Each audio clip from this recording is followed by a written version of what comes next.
WQC TV6 News at 10. Stability money for our veterans. We're talking about compensation that men and women in our military earn with their health, their blood, their sweat, their tears, and it belongs only to them. Why it's being used to pay alimony. When a soldier suffers a life-altering injury in combat, they receive disability benefits from the government. Those benefits are supposed to be only for the wounded soldier. KWQC's Erica Cervantes is here to explain why in some cases that's not happening. Gary, a federal law states a disabled veteran's benefits cannot be used as divisible assets during bankruptcy, in a divorce, or for child support. But a group founded to make sure that doesn't happen says some state judges aren't paying any attention to the law. She wasn't disabled. She was an able-bodied, non-military person. Jerry Berry works for the veterans advocacy group Operation Firing for Effect. He joined the group after a judge ruled Berry had to give a portion of his disability benefits to his ex-wife. My wife never had to take the medications that I had to take. She doesn't have the disfiguring scars that I have. She doesn't wake up in the middle of the night at strange noises. The Vietnam veteran refused to pay and filed complaints.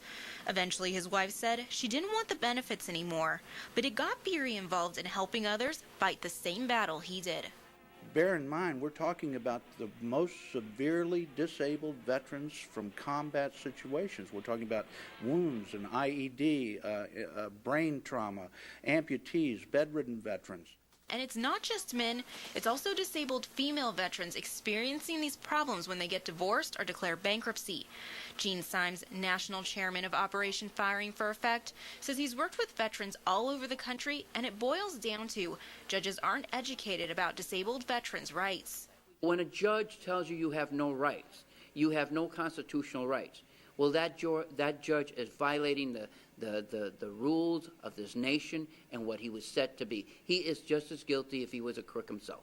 Once a judge makes their ruling, there's really nothing that can be done other than to violate the order. So their goal is to make sure judges understand what it means to be a disabled veteran.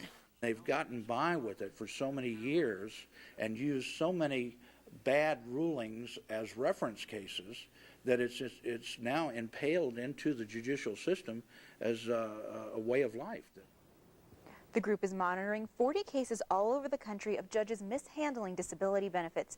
There are a few going on in the Quad Cities, but the information isn't public. Gary? And tomorrow night at 10, we'll introduce you to a group from the Quad Cities that's trying to convince local and national lawmakers to reinforce the federal law. This is KWQC TV6 News at 10. We told you about judges giving away veterans' disability benefits as assets in divorces and other cases. Tonight, you'll meet a veteran who is taking on this battle to make sure the laws are enforced.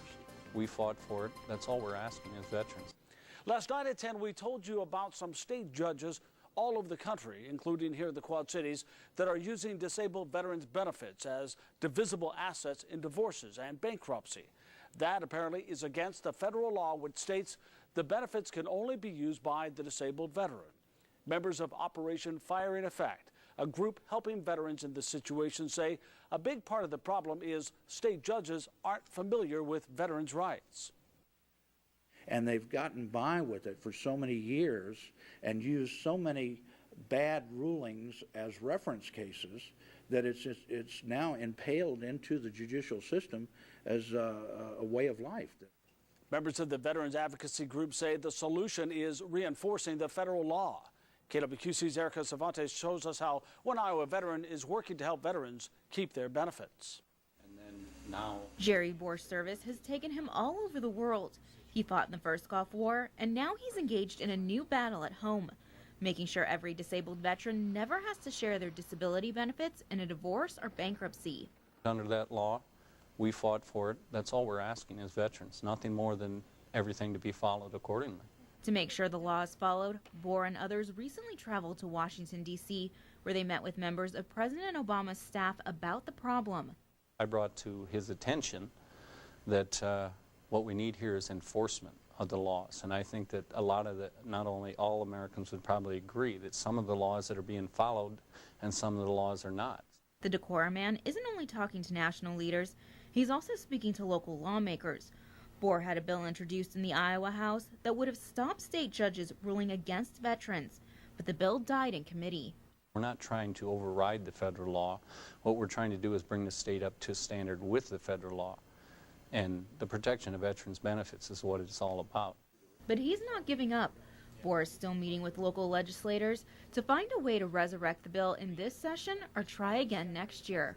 We have veterans in wheelchairs that are being forced, once again, violation of federal law, in wheelchairs being wheeled into jail and held in jail until they're basically saying, okay, I'll follow whatever the state courts are saying.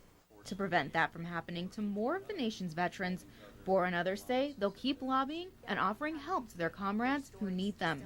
They deserve better, and I'm asking better of my legislature to do something. In Davenport, Erica Cervantes, KWQC, TV6 News. For more information on Operation Firing for Effect, you can go to our website at kwqc.com and click on Saw It on 6.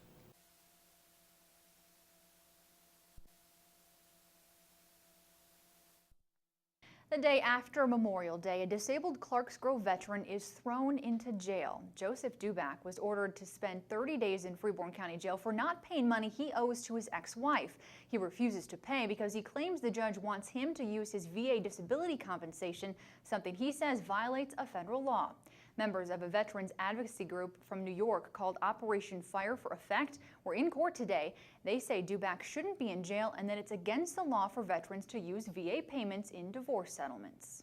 Giving that away as a federal offense, he can be put either under arrest or fined in such a manner that he would not be able to keep his compensation anymore. He cannot give that compensation away. Dziubak's son actually contacted the organization for help. He says watching his dad go to jail breaks his heart. It was hard. You know, you never want to see anybody go to jail, especially your father. You know, my dad is my world. And we left a message for the judge in this case. Our call has not been returned. We're told Dziubak will remain in jail for 30 days unless he makes his alimony payment in full. News and weather source, ABC 6 News. A Clarks Grove veteran thrown in jail tonight, a free man. Thank you for joining us tonight. I'm Erica Miller. James is on assignment. The judge had ordered Joseph Dziubak to spend 30 days in jail for refusing to pay his ex-wife alimony. Dziubak says it would have come from his VA disability, and that's against federal law. ABC 6 News reporter Kristen Martin has our story. Happy to be out. I hated being in there.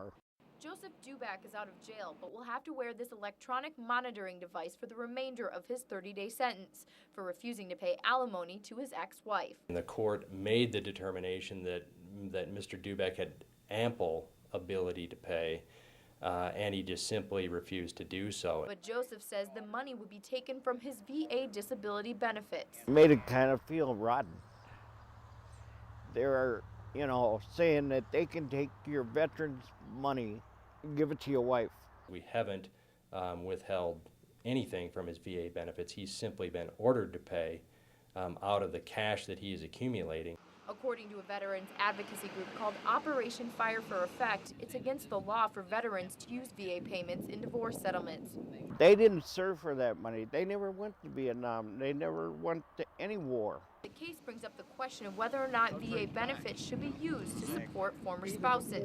It was a 23-year marriage, and Mr. Dziubak's income was significantly higher than my client's. So my client is in fairly desperate financial straits right now. As this case continues, Joseph wants it to help others in a similar situation. I'm hoping this is going to show what's going to happen to the new veterans that are coming out that will be on full disability and they get a divorce, what the judges are going to do to them. Kristen Martin, ABC 6 News.